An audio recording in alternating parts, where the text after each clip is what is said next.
اللہ راضی ہو عمر سے جنہوں نے زمین کو عدل کے ساتھ بھر دیا۔ جب سیدنا عمر فاروق رضی اللہ عنہ کو ابو لولو فیروز مجوسی نے نیزہ مارا تو آپ رضی اللہ عنہ کو دودھ پلایا گیا جو پسلیوں کی طرف سے نکل گیا۔ طبیب نے کہا، اے امیر المومنین، وصیت کر دیجئے، اس لیے کہ آپ مزید زندہ نہیں رہ سکتے۔ سیدنا عمر فاروق رضی اللہ عنہ نے اپنے بیٹے عبداللہ کو بلایا اور کہا، میرے پاس حذیفہ بن یمان کو لاؤ۔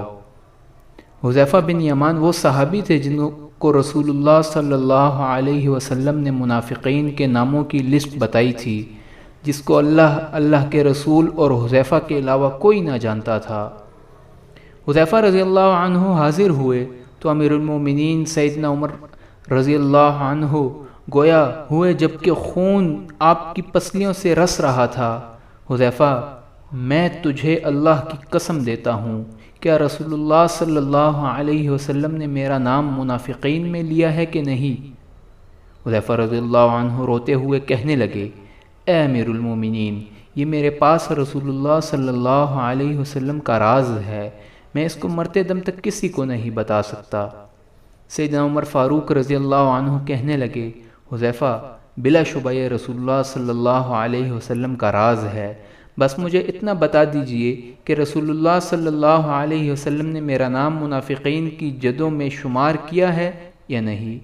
حذیفہ کی ہچکی بند ہو گئی، روتے ہوئے کہنے لگے، اے عمر، میں صرف آپ کو یہ بتا رہا ہوں کہ اگر آپ کے علاوہ کوئی اور ہوتا تو میں کبھی بھی اپنی زبان نہ کھولتا، اور وہ بھی صرف اتنا بتاؤں گا کہ رسول اللہ صلی اللہ علیہ وسلم نے آپ کا نام منافقین کی لسٹ میں شمار نہیں فرمایا۔ سیدنا عمر فاروق رضی اللہ عنہ یہ سن کر بیٹے عبداللہ سے کہنے لگے، عبداللہ، اب صرف میرا ایک معاملہ دنیا میں باقی ہے۔ پسر جانثار کہنے لگا، ابا جان بتائیے وہ کون سا معاملہ ہے؟ سیدنا عمر فاروق گویا ہوئے، بیٹے، میں رسول اللہ اور ابوبکر صدیق رضی اللہ عنہ کے پہلو میں دفن ہونا چاہتا ہوں۔ اے میرے بیٹے، ام المومنین عائشہ رضی اللہ عنہا کے پاس جاؤ اور ان سے اجازت طلب کرو کہ عمر اپنے ساتھیوں کے پہلو میں دفن ہونا چاہتا ہے۔ ہاں بیٹا، عائشہ رضی اللہ عنہا کو یہ نہ کہنا کہ امیر المومنین کا حکم ہے، بلکہ کہنا کہ آپ کا بیٹا عمر آپ سے درخواست گزار ہے۔ ام المومنین عائشہ رضی اللہ عنہا کہنے لگیں، میں نے یہ جگہ اپنی قبر کے لیے مختص کر رکھی تھی، لیکن آج میں عمر کے لیے اس سے دستبردار ہوتی ہوں۔ عبداللہ مطمئن لوٹے اور اپنے ابا جان کو اجازت کا بتایا۔ سیدنا عمر رضی اللہ عنہ یہ سن کر اپنے رخسار کو زمین پر رکھ دیا۔ آداب فرزندی سے معمور بیٹا آگے بڑھا اور باپ کے چہرے کو اپنی گود میں رکھ لیا۔ باپ نے بیٹے کی طرف دیکھا اور کہا، اس پیشانی کو زمین سے کیوں اٹھایا؟ اس چہرے کو زمین پر واپس رکھ دو۔ ہلاکت ہو گئی عمر کے لیے اگر اس کے رب نے اس کو قیامت کے دن معاف نہ کیا۔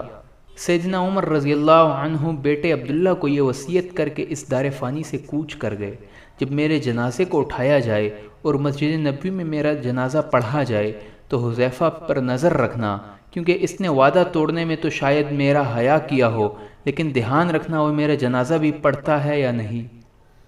اگر تو حذیفہ میرا جنازہ پڑھے تو میری میت کو رسول اللہ صلی اللہ علیہ وسلم کے گھر کی طرف لے کر جانا اور دروازے پر کھڑے ہو کر کہنا، یا ام المؤمنین، اے مومنوں کی ماں، آپ کے بیٹے عمر کا جسد خاکی آیا ہے۔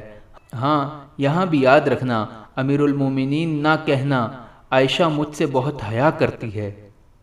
اگر تو عائشہ رضی اللہ عنہ اجازت مرحمت فرما دیں تو ٹھیک، اگر اجازت نہ ملے تو مجھے مسلمانوں کے قبرستان میں دفنا دینا۔ عبداللہ بن عمر رضی اللہ عنہ کہتے ہیں، ابا جان کا جنازہ اٹھایا گیا تو میری نظریں حذیفہ پر تھی۔ حذیفہ آئے اور انہوں نے ابا جان کا جنازہ پڑھا، میں یہ دیکھ کر مطمئن ہو گیا اور ابا جان کی میت کو عائشہ رضی اللہ عنہا کے گھر کی طرف لے کر چلے جہاں ابا جان کے دونوں ساتھی آرام فرما تھے۔ دروازے پر کھڑے ہو کر میں نے کہا، اماں جان، آپ کا بیٹا عمر دروازے پر کھڑا ہے، کیا آپ اس کو دفن کی اجازت دیتی ہیں؟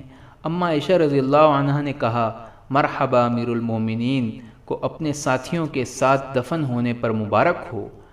رضی اللہ عنہم ورضوا عنہ، اللہ راضی ہو عمر سے جنہوں نے زمین کو عدل کے ساتھ بھر دیا۔ پھر بھی اللہ سے اتنا زیادہ ڈرنے والے، اس کے باوجود کہ رسول اللہ صلی اللہ علیہ وسلم نے عمر کو جنت کی خوشخبری دی۔